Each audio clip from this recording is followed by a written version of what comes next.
an executive. But all we know is the executive. That's the mayor or the governor and the president. Now, none of them three people make no laws. They just be checking them. The laws come to their desk and all they do is say no or yes to it. So when the news station tried to tell us that Barack Obama couldn't put us on, we was all salty at Obama when it was the Congress members all along. We got to focus on the legislative branch. Yeah, they the ones that make the laws. Yeah, they the ones right how much food stamp money you get on the card. And when people that wanted to help us wanted the job, I know they probably lost because we ain't even know their name, we ain't know their face, we ain't know it all. So the Congress, for the state house, that's legislative. They make laws. So what we want from the president is what they do. Okay, y'all? See, they election every 2 years, but we don't never even go to those. The Congress, they can raise minimum wage, but we ain't even really know it though. So you know how back in 08, when we all voted for Obama, we was all supposed to go back in 2010 and vote for the Congress. They the ones make child support laws. They the ones choose if your kids at school get to eat steak or corn dog. The state house make the court calls. So if the country failed, then you can't say it's them, it's your fault. Because y'all ain't know to vote for Congress members that was for y'all. And they don't gotta leave after 4 years. We just let them sit. They don't want to tell you this. They want you to focus on the president. And the third branch is the judicial, that's judges. They the reason why John Crawford and Trayvon had justice. So when Meek Mill got locked up just for popping willies, we blame the judge and not the city. And they let her get voted in because they ain't know who to vote against. Imagine life on the other side. Roads better, schools better, everybody get their license back, grocery store food better, custody of your kids back, homeless people get new shelters. If we gonna fix the U.S., we gotta start with them 2 letters. Yeah, somebody told us that the government wanna keep us broke, but the only reason why those people in the government is because we ain't vote. I ain't talking about the president, I'm talking about the ones who didn't know. So they was gonna try to keep it low, but it's gonna hurt them when they see the problems. So I gotta take it. And I know there's some way we can win. Why won't nobody say it? No matter what it's on, sunburns to the snows, they don't want to see us winning.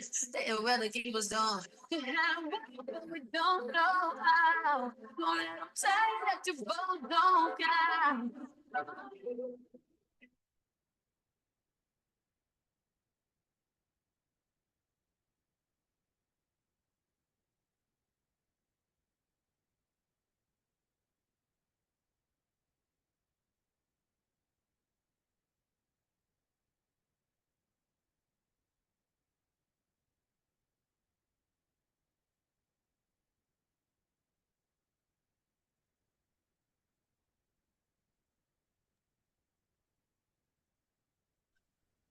Welcome, welcome, everyone. We're going to give 1 more minute before we get started. We are going to get started at 6:35 just to make sure that folks can get in. But I hope everybody is, safe with this weather across the country.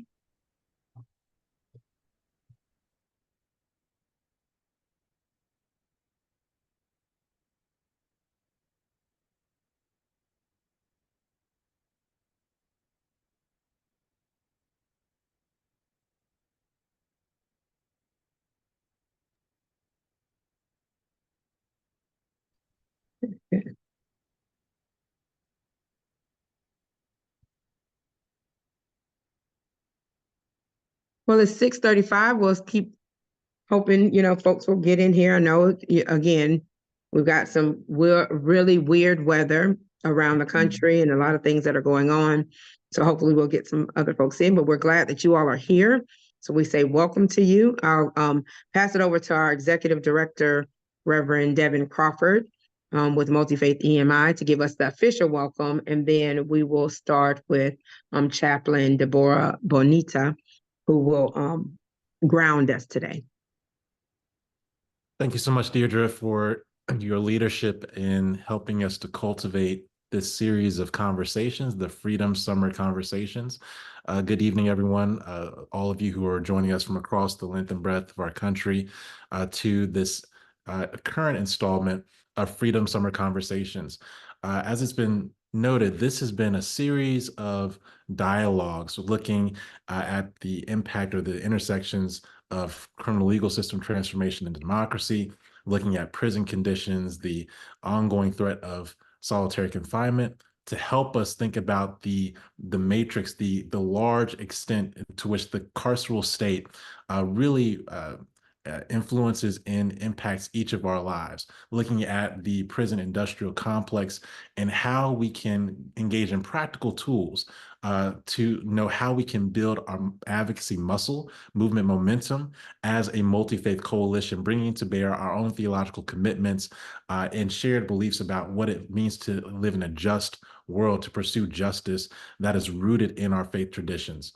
This has been a series that has been inspired from the UnConference that was convened this summer in Dallas, Texas. Many of you who are on the call joined us during that time where we were able to share critical space together, lift up the priorities, the advocacy priorities that many of us are working on across the country, and think about how we can deepen relationships one with another to fully show up and use our collective power to end this moral scourge of mass incarceration. It is I believe, an African proverb that says that I come as one, but I stand as 10,000, which really inspires this idea of collective responsibility, of Ubuntu, that I am because we are. And that's why we're working with the Hip Hop Caucus tonight, but not only tonight, but as we move forward to build a coalition of consciousness, a beloved community of love warriors who are working together to end mass incarceration, this current iteration of the legacy of slavocracy in our country. So I'm grateful for this Hush Harbor experience, so we can come together and be co-conspirators for justice, freedom, and liberation together, pulling on the best of our traditions as we come into this work. So as we engage in conversation, that's really the spirit of what we're doing tonight. It's conversation, to learn from you, to learn from each other about how we could best support and really lean into the best of our traditions to fight this good fight. Inspire you. I would encourage you to bring your full self to this moment, to ground ourselves in this work, and to understand that each of us brings something unique, bring something distinctive to this movement. And it takes all of us being our full selves in order to really live into the work of freedom and liberation, to unlock the vote, as we're doing not only in this year, the next few months, the next few days, but in the years to come. So I'm grateful that my sister Deborah, Chaplain Deborah, will formally ground us and lead us in our welcome and opening prayer as we begin this work. And much appreciation to Deirdre Reed, to Katie Jones for helping to curate this experience, to Bruce Turnbull, our board member who heads up our policy committee, and all those who labor in this vineyard of the Multifaith Initiative to End Mass Incarceration. So, Chaplain Deborah, we're in your hands. So much. I know this has been such an incredibly heavy week for many of us that are in this fight together. So I'd ask that everybody just kind of take a deep breath as we center ourselves in some words of a spirituality. So Bismillah, in the name of God, divine source of justice and compassion. As we all gather in this place from various corners of your creation and reach out to you, calling you by many names with one harmonious voice to give you praise, honor, and glory. We gather today united by a common purpose to address the profound injustice of mass incarceration and injustice. We seek your wisdom and your compassion to guide our actions and thoughts, that we would be allowed to see through your vision the inherent worth of every individual and strive to create a safe space for them, understanding the difference between our intent and our impact. May we be grounded in our commitment to justice and driven by a deep sense of empathy and understanding. Grant us the clarity to see the systematic injustices and the perpetual suffering and inequities. Inspire our hearts with compassion for those that are impacted by these systems that fortify our resolve to bring about meaningful, loving change. May we be mindful that the power of community and recognize our collective efforts through you can make a significant difference. Guide us to work together with integrity and respect, valuing each other's voices and perspectives as we drive for more equitably society. Let our actions be fueled with love and a genuine desire to be the vessels that you use to heal and restore. May we find strength in our humanity and remain steadfast in our pursuit for a world where justice and compassion prevail. In unity and solidarity, we offer these words: Ashe, so let it be. Amen. Peace, shalom, salam, and amen. Thank you.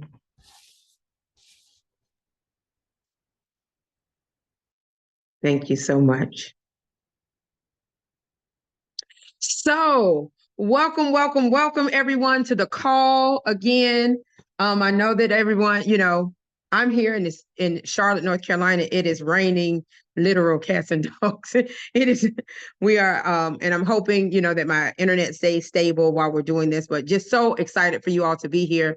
This is the third installation of our Freedom Summer, Freedom Fall work together.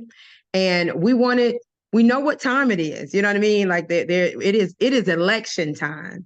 And so we wanted to ensure that we didn't put too much on folks, because we know folks are going to be out in their communities, registering people to vote, helping people come up with their voting plans, and then also helping to get out that vote. And so we did not want to, start a new iteration of work, consciousness raising work. We wanted to go and have a Unlock the Vote Part 2. And so this month, we're encouraging you all through the month of October to get in your organizations, get folks out to vote in this election, not only because it's a presidential year and there's a presidential election, that's why we had that hip hop thing at the beginning, but also because we want to go down ballot. We want to make sure that you're voting for everything from dog catcher to sheriff to, all the issues that we care about. There's someone on the ballot, prosecutors, et cetera, that are DAs that are on the ballot. And so just wanting to give you some space to do the work that we know that you all are doing, but also did not want to not get together this month. And so we are super, super excited. I'm super, super excited that we have our guest with us, the Hip Hop Caucus. Brother Chris is here to shed some light on his organization, what they do related to get out the vote, what they're doing related to get out the vote, and how we can partner with them both as the Multifaith Initiative to End Mass Incarceration, but also as your own individual organization, how you could potentially partner with the Hip Hop Caucus over the next month to help to get out the vote of justice impacted people. We're here, one as some of us as justice impacted, others as allies and supporters.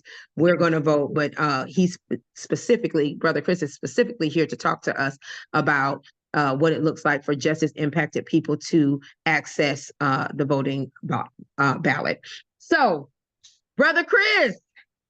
Hello, how are you? I'm well. How are you? Doing good. I'm doing good. Thank you for having me.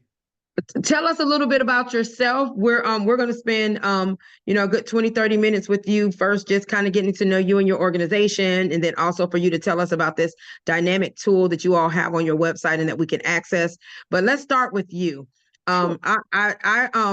For folks who don't, the folks here, we started in Dallas, Texas, and the first session we called it the sacred act of naming. That a part of our faith tradition says that we can name things and we can name ourselves and we can help to animate them. And so I'm calling you Brother Chris, but tell us, what is your name and how do you come to us? Sure, absolutely. And again, thank you so much for having me, and thank you all for being here and allowing me to come and speak to you all. My name is Chris Walton.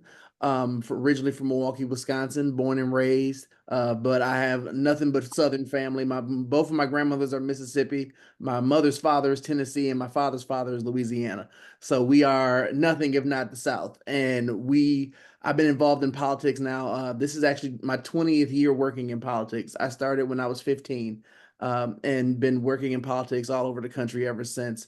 And I've had the opportunity to link up with the Hip Hop Caucus in these last 3 years And we're also currently celebrating our 20th anniversary as an organization. So this is our 20th year working, fighting a good fight and fighting for issues that are important to all of us.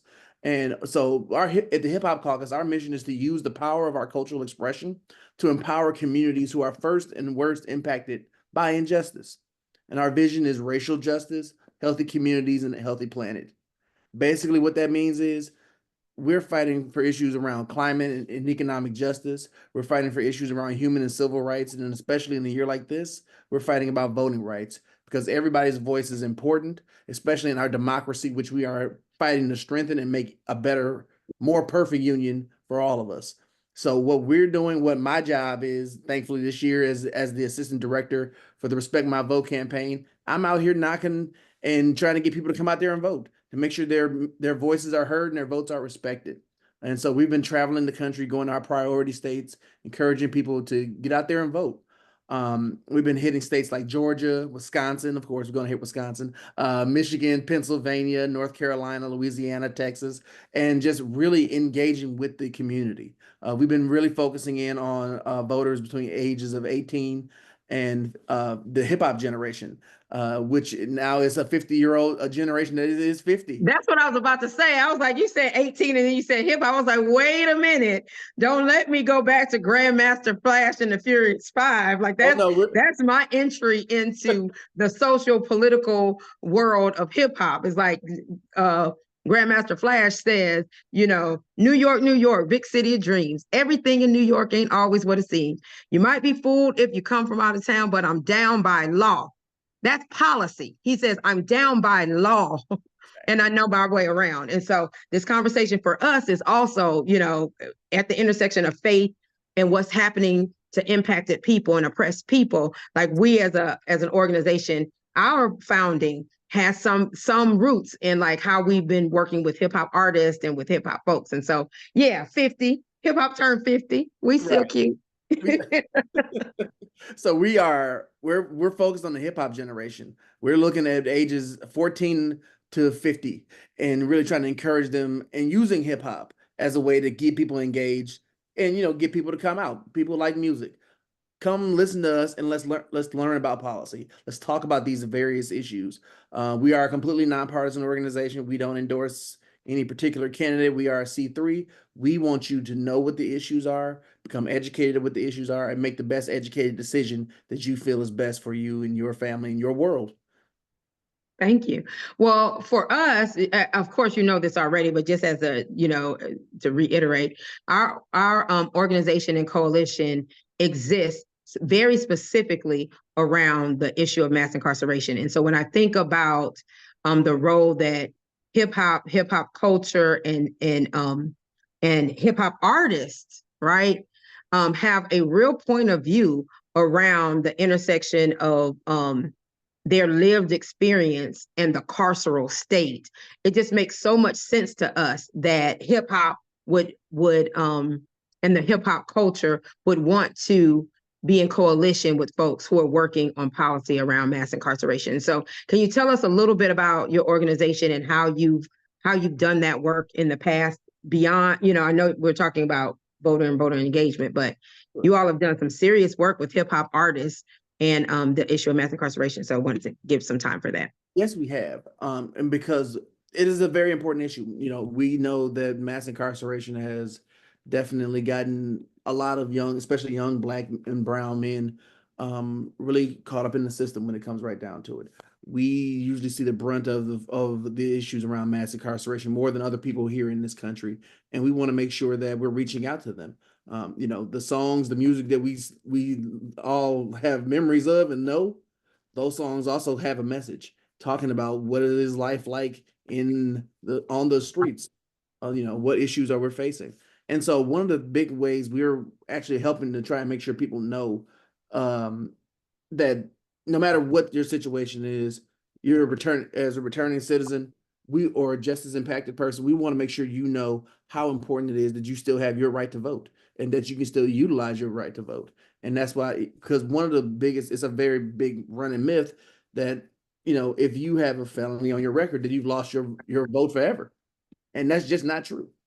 It's just not true. And it also varies state to state. So that's why we have an amazing tool, our returning citizens tool, that allows you to go to a particular state and see what your voting rights are in that particular state. If they change, and of course they change state to state. If you get a state, for example, like Michigan, if you have served your time, you've done what you needed to do, you are no longer, if you are a misdemeanor or the felony, if you're currently incarcerated, you may not be able to vote. But if you're not currently incarcerated for a felony or misdemeanor, you can actually utilize your vote. And there are so many people in a city like Detroit who might not even know this. So we want to make sure we're getting that information out. In a state like Wisconsin, in the city of Milwaukee, the zip code 53206 is one of the most incarcerated zip codes in America, if not the most incarcerated zip code in America. But as soon as you are off paper, as so to speak, as with the conversation, how it is had in the community, your voting rights are completely restored. And people who don't know. Now, of course, if you go to some other states, a state like Vermont, you still have your voting rights no matter what. So we want to make sure that everybody knows around the country how important it is, what the issues are, and that no, you do have the right, even if you are a returning citizen, to make sure your voice is heard and your vote is respected. Amen. So we want to look at this tool you have.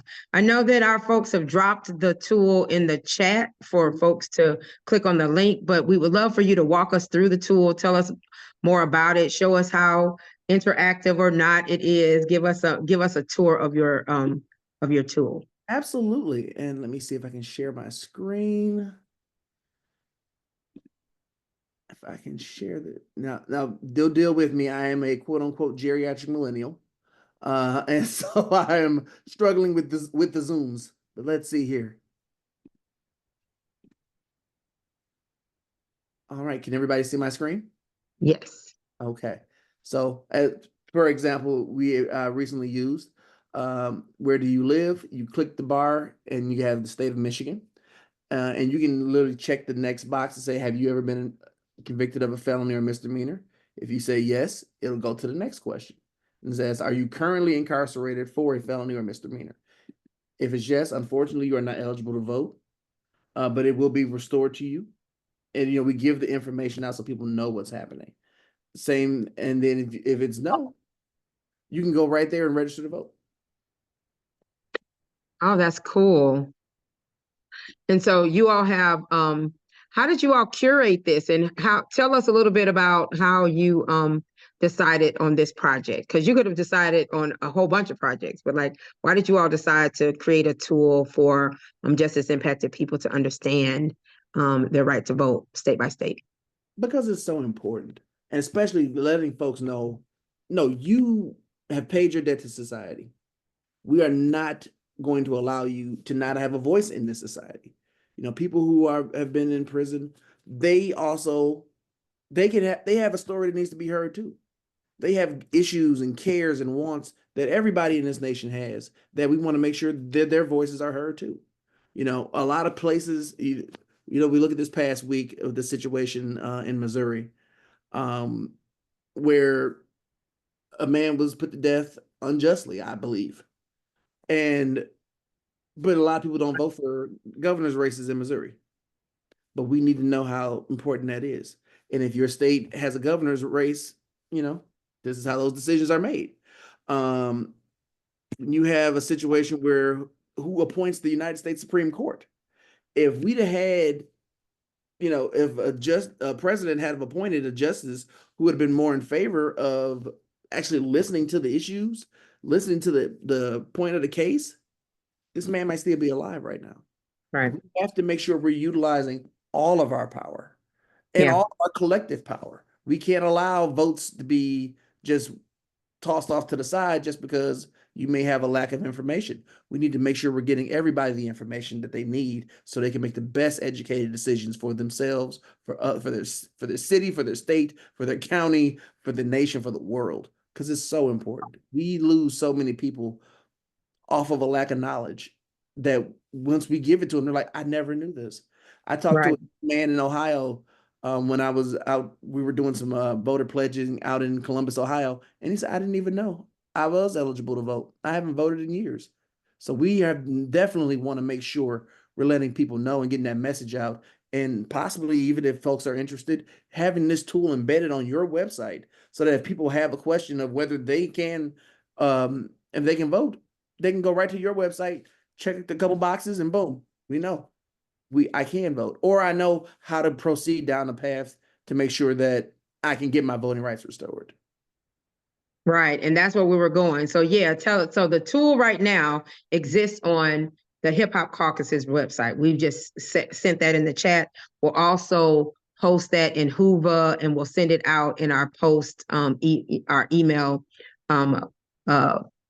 post tonight, after tonight.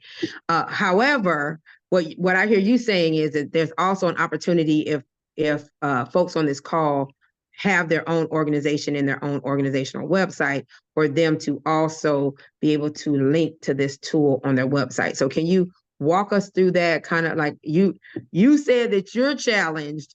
We are, I can't speak for anybody else. I'm going to speak for myself. I'm absolutely challenged as it relates to, just social media, et cetera, et cetera. So tell us a little bit about what that looks like, and then and the process to do that. Absolutely. So luckily for folks like us, they have a one-pager on how to get this all set up. Because trust me, if it was up to me trying to help everybody get this set up on their website, I'd probably bring down the entire internet. We don't need that. And so we have our one-pager, which we are willing to share to send to everybody. I've also put my email in the chat. So if you are interested in learning more about this, please send me an email. We'll make sure to send you our how-to guide to how to get this all set up. But yeah, we would love to get this out to as many people as possible in organizations around the country, not even just in our priority states, but around the country, because we need people voting all over the country, whether you are in California, you are in Maine, we need people voting so that we can fight for the issues that we are concerned about, especially around making sure returning citizens have their voices heard, but also fighting against climate injustice, also fighting for human and civil rights. All of these issues impact us up and down the ballot, from the dog catcher to the coroner, to the medical examiner, the governor, the mayor, the state legislature. Everybody has a voice. And again, I know I may sound like maybe beating a dead drum here, but we want to make sure everybody has their voice heard and their votes respected, because it is so important, especially in a democracy, that all of us have it. Yes, listen, we totally agree. Another organization, one of our partner organizations, the Black Church Center for Justice and Equality, they put out a voter guide this season, where they had questions to ask your sheriff, questions to ask the candidates for district attorney, questions to ask your school board members around the carceral state. So definitely we hear what you're saying. It's like, when we think of, I love how Reverend Crawford talks about it. He says, we're in a slaveocracy, like this is slavery by another name. And so we agree with that, and we understand that. Then the counter to that has to be democracy. It has to be that we participate in not only the voting portion of it, but in the issue selection, like priority selection, in the formation of those issues. So we see this as the first of many. You know what I mean? Like, this is the first. Like, voting is the floor. Registering to vote and knowing that you can access the ballot, that's the floor. And then what we do after that, which is actually work on the policy, like the policy priorities. We want to be able to do that as well. So thank you so much for that. We'll look to ensure, like, if folks, we're going to embed Multifaith EMI is in partnership with Hip Hop Caucus, and ensuring that folks can access the tool. There was one thing that you all talked about, and this is we had a pre-call. I want folks to know, like, we don't just invite folks to the Multifaith EMI call and then, and we don't talk about it. But it was super interesting to me around the data collection, that you all had decided as an organization not to collect the data of people who are using the tool. Can you talk a little bit about that as we transition to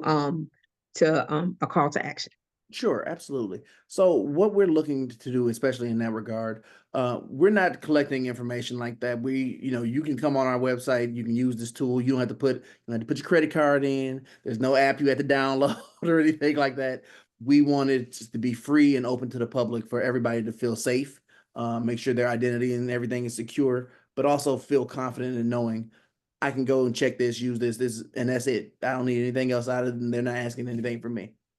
So what you're saying, so that the piece that you showed us where you put in the state, you put in the question, you answer the question, yes or no, are you, just as impacted, the third question, and then it says, it pops out green or red, yes, Right. you can vote, or, red, here's the limitations, and this is what you're doing. After that, you're not asking them for their name, you're not asking them for their phone number, none of those things, right? The only ask we ask, pay it forward. Send this Pay information it forward, to send somebody it to else. someone else. Yeah. And I just love that. I love that because I do think that and I feel like we're, hopefully we're working on that as partners and allies at the Multifaith Initiative, End Mass Incarceration, that there's trauma connected to government agencies and folks asking for your information and you don't know where your name is going to go, or, even when I think about Ban the Box, I've worked on Ban the Box campaigns over the last decade, and when you are justice impacted, like sometimes it feels very trauma full when people are asking you for information about who you are and you don't know what they're going to do with it. So I just applaud you all on the side, leaning on because getting their information or getting our information would have been great. You can follow up with folks, et cetera, but that you all leaned on safe space versus, necessarily grabbing all folks' information. So we just thank you. And that was why we were excited about looking, having the tool be a part of the conversations we were having around the Unlock the Vote Part 2. So I think we've covered everything. I want to make sure that I see the chat is kind of blowing up a little bit. I wanted to give a little time for folks on the call. If you have any, succinct questions and, questions about the tool, or if you have any questions about the Hip Hop Caucus, let's spend about, 2 to 5 minutes. Well, we'll open it up. You can drop your question in the chat and we can read it. Or if you want to come off mute, because we're a decentralized community of people of power, you can come off mute and ask your question. Make sure it's succinct. This is not a moment to preach, but make sure it's succinct. But come off, and if you have a question, let's answer some questions before we let Brother Chris off the call and we get to some housekeeping work with our, internally. Any questions for our guests? I know there's one. I just saw a question in the chat about Georgia. Just giving an update. We will hopefully have that completely updated, hopefully by the end of tonight, let alone. So I'm gonna under promise and over perform. We're gonna have this done by close of business tomorrow. Got it. I see the question from Ann. It says, can you please repeat the name of the org that has the questions for the DA? I'll do you one better. We'll link that in our follow-up email. We'll link the questions for DAs for school board members. Yep. Any other questions? Got a question, Deidre. Yes, sir. Chris, what's up, bro? How are you? I'm good. More like a statement too. As much as we talking about getting out to register to vote, we got a Ballot of the Bars initiative that's teaching people how to run for office. So the political education that Malcolm X had talked about in the Ballot of the Bullet, I think we need to be at a point now that our generation takes these positions, because a lot of the energy we keep putting behind these legislators that have no lived experience like we do. So I would love to collaborate and align with you on that and take that whole generation of that hip hop and say, now it's time for us to become the government. Because when you look at what happened with brother Marcellus Williams, it's not off the topic, but I just want to drop this seed. The governor violated his oath. The family of the alleged victim did not want this to happen. So when the judge violated his oath, which is to protect the rights of the people and the property, he no longer was acting in an official capacity, but an individual capacity, which means he committed murder. And that's the angle I would like to start educating people around, is what happens when these elected officials violate their oath. And we can do that with a political education class, just like we've seen, Yellow, I can't think of his name, the yellow guy with his rap. We need to be bringing that back, like how Melly Mel, he came and did that. We can bring that back and let the hip hop really be not just the voice, but then become the government along with our allies formerly incarcerated. So that's my opinion. Thank you so much. I'm actually a former candidate myself for Wisconsin State Assembly, so I definitely understand about trying to making sure everybody's getting out there and putting their hand on the wheel of democracy. I absolutely support that. Please reach out. I'd love to. My email is in the chat again, but also it's Chris at Hip Hop Caucus, CAUCUS.org. We would love to connect and see how we can work together on these issues and be helpful with each other. Mm-hmm. We agree. I add my yes to your yes on that for sure. Like, we should get together. And well, thank you so much for spending some time with us. Thank you for previewing your tour with us. And like I said, I feel like the Multifaith Initiative, the End Mass Incarceration, we have several origin stories. And one of them I truly believe is connected to, at the intersection of like hip hop culture, and in particular, Georgia hip hop artists that have been around and have been trying to help us, one, with the issue of mass incarceration, but also with understanding how to connect the culture to the right to vote. And so we've done work with T.I., we've done work with, 2 Chainz, Arrested Development, like just all kind of different folks. And so we look forward as an organization, and I look forward personally to continuing this partnership between our organizations. Well, look, we all have to run from now until the first week in November. Right. Y'all are counting down the days. We're counting down the days. But after we get on the other side of that, I feel like we need to all come together and have this what's at stake, or where do we go from here, chaos or community kind of conversation. My brother, Andy, just gave us a little nugget of what we can put on that agenda. So we just look forward to continue to talk. So thank you so much. Thank you for having me. Thank you, everybody. Have a great night.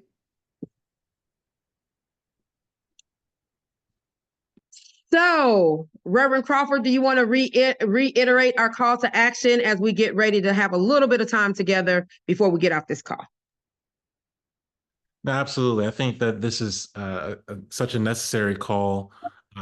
Thank you, Deirdre, for curating this conversation. To Chris and the Hip Hop Caucus for the ongoing work of bringing the world, the genius of hip hop into the discussion, into the discourse around saving our democracy. To Katie Jones and Bruce Turnbull, much appreciation for your work. As has been already stated, the tool that has been provided is so critical. Please share it widely with your faith communities, with organizations that are civically engaged, that are helping people to get out the vote, but particularly justice-impacted siblings who are pursuing the opportunity to be engaged, to make all of our voices heard. In the words of James and John Rosamond Johnson, to lift every voice and sing for democracy. To be clear, we are living in a morally urgent moment, that the right to vote is imperiled by so many assaults to our democracy, that it was 11 years ago during the decision of Shelby County versus Holder that the Supreme Court essentially gutted the Voting Rights Act of 1965 of sections 4B and 5, which essentially created a preclearance formula that provided that states with a history of voter suppression, particularly towards Black Americans, would have to engage in a preclearance before they would change any of their voting laws and go through the Civil Rights Division of the Department of Justice. This was removed and really opened the floodgates to hundreds of voter suppression laws across the length and breadth of our country to enact several voter suppression laws, such as laws in Georgia, which presented prohibitions on handing out water and snacks to people who were standing in line as they're waiting to vote. That's Senate Bill 202 in Georgia. There are laws that allow for voter caging across this country, laws that are restricting early voting in this country, laws that are trying to disseminate misinformation with respect to who can engage in our democracy and who can cast their votes, particularly as it relates to our justice-impacted citizens. So we are in a moment of moral urgency where the right to vote is being assaulted from state houses in Georgia to Wisconsin to Alabama to Nevada, across this country. And it takes each of us using our own platforms, our own communities, our own faith communities to give affirmative messaging, to help other people get out to vote, to create a voter plan, to strategize, make sure everyone has a current voter registration status, so that each of us is included in this fight, not only in November, but in the intervening years, as there are elections every year on the local level. And so we all have to be engaged and ready for this moment. So I'm extremely grateful for those of you who are on the call. It doesn't take thousands of folks to change the world.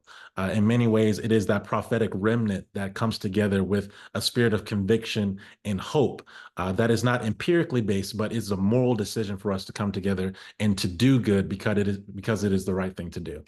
So much appreciation to all those who are on the call, who have convened us as we continue to unlock the vote and in a real way unlock our democracy so that each of us can be counted as full citizens, and our value as people in this communion is seen and is honored. So much appreciation to all those who have convened us. Giving it back to my sister, Deirdre Reed. Yay. Thank you so much. For those of you all who were with us in person in Dallas, and for those who may not have been, I just want to reiterate the fact that a part of what we were doing with the UnConference was trying to decentralize both power and leadership.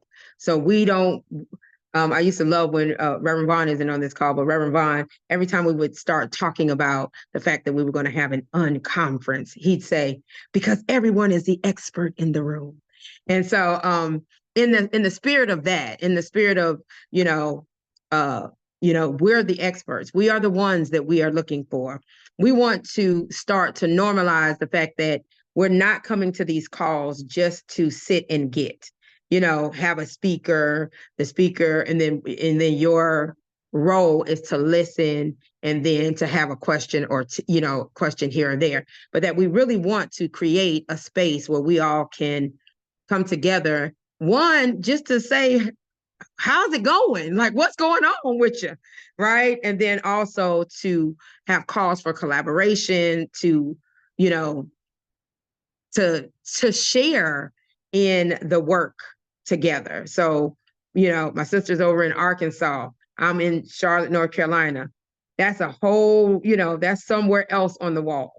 How do we come together and have an opportunity for us to stay in relationship with each other, and also know what's going on from a real perspective, not just what what's glamorized or romanticized or demonized on TV, but like what's going on, how are you doing personally, what's going on in your state or in your city that we should know about, and then also, are there calls for collaboration or just strategy that we can come up with just because we're in community with each other. And so in the spirit of that, we're going to spend the next 15 minutes in small groups and just answer those questions, give you an opportunity to sit with folks and in small group and answer the question, how are you? What's going on in your community as you fight to end mass incarceration? Do you have a call for collaboration, either with each other or with EMI? Like, hey, y'all need to know this is going on and we need your help with it. And then finally, the final question is, again, because we're trying to decentralize power and leadership, we've got 2 more calls in this series, one in October, which will be around the criminalization of poverty and by the use of fines and fees. If that is something that you're passionate about, we want to know about it and try to incorporate you this month in the planning of next month's call. And then in November, we'll have our final call in this series will be around welcoming communities, like how are we making our faith institutions welcoming, and then also how are policies welcoming for folks who are justice impacted. And so if you have any, I don't want to just say expertise, but if you have any passion around either of those issues and you want to be on the planning team for those calls, just let us know. So we're going to break up for 15 minutes. And then when we come back, we'll say, you know, it is good to have been here and end our call. So guys, can we go into breakouts? I'm going to open them up now. Thank you.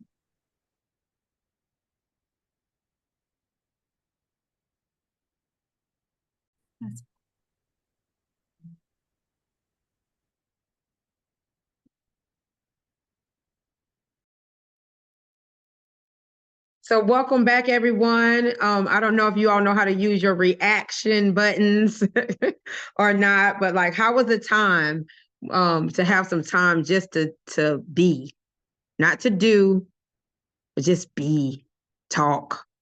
It's a good thumbs up. More, less, how are we doing?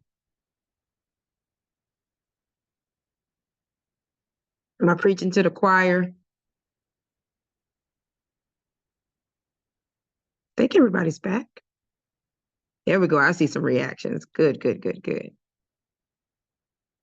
Well, we appreciate you all for the time. We will, what I feel like I've taken away from this conversation is that we need more of these conversations. Exactly. I think that, you know, we started this, you know, coming out of the UnConference and started this series with some premises, right? And some ideas. And so all of this is still a work in progress. I hate when people say, you know, we're building the plane while we're flying it, but we're building the plane while we're flying it. So I'm going to take this back to the team so we can debrief this and say, like, how do we, you know, spend more time in small group? How do we spend more time just being able to huddle and hear about what's happening, because it gives us better. I mean, I know in this last 10, 15 minutes, it's been, you know, profoundly impactful in the way in which I'm thinking about welcoming communities, how I'm thinking about how we're going to talk through and do some work around the death penalty. So yeah, so hopefully hopefully you had an opportunity to relate to each other, to feel heard, to hear and to feel heard.